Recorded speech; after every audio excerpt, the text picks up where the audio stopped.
Ontological Infinitism by CARDARO.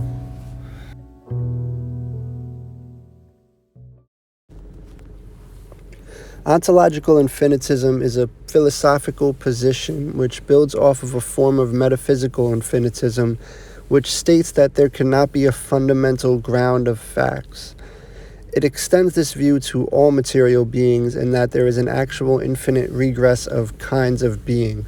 The concept rests on the simple fact that if you had a powerful enough microscope or telescope, you could zoom in or out to infinitum. The argument seeks to show how this may be possible by defining the fundamental characteristics of beings in the world. A being in this scenario refers to anything which exists. A blade of grass, a subatomic particle, a person, or a planet. All are beings under this usage. Next, we'll take a look at the 5 fundamental propositions of the OI argument.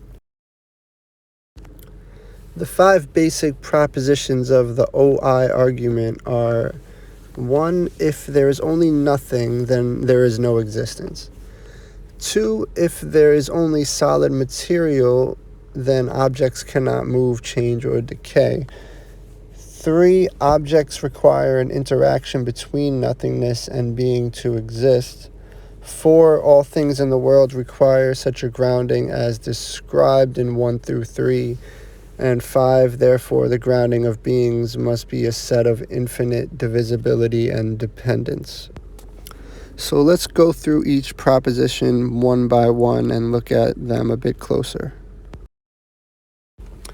So 1, if there is only nothing, then there is no existence. This proposition is pretty self-explanatory. If there is nothing, then nothing exists. 2, if there is only solid material, then objects cannot move, change, or decay. This one's a little trickier. What it's trying to suggest here is that if the ultimate ground of being is an unchanging solid matter, then being that it is unchanging and solid, it would not seem to allow for the motion, change, and decay which is apparent in all observable physical objects and entities in the world. 3. Objects require an interaction between nothingness and being to exist. So if both 1 and 2 are the case, then it follows that the ground of being can't be either solely a physical piece of matter nor empty space, but rather both. The notion of interaction here is meant to characterize the fact that being both comes into existence and then fades back into nothingness. Additionally, physical objects move through space and fill empty space, thus nullifying the emptiness. This is expressed as an interaction between both being and non-being.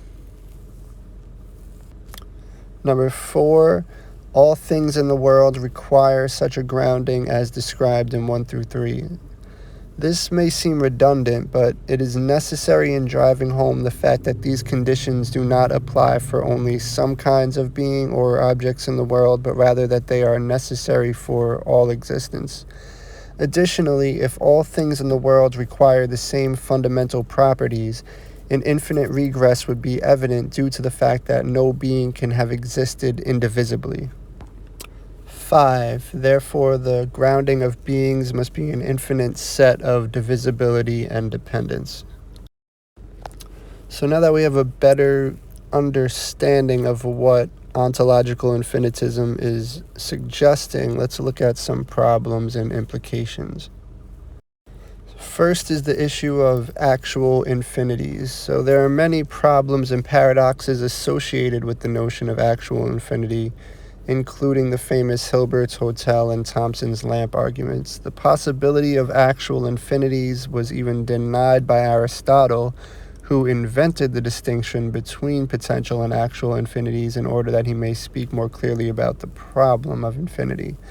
As a result, actual infinities are generally taken for granted as false in philosophical circles.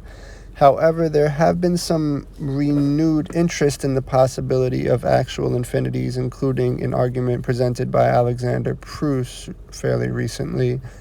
But even Immanuel Kant thought that there are paradoxes on both sides of the issue, and thus it would be impossible to actually know whether the world was infinite in time and space or finite. Another problem with taking this view is the problem of elementary particles in quantum physics. So according to quantum physics, there are theoretical particles such as quarks and hadrons, which are elementary and indivisible.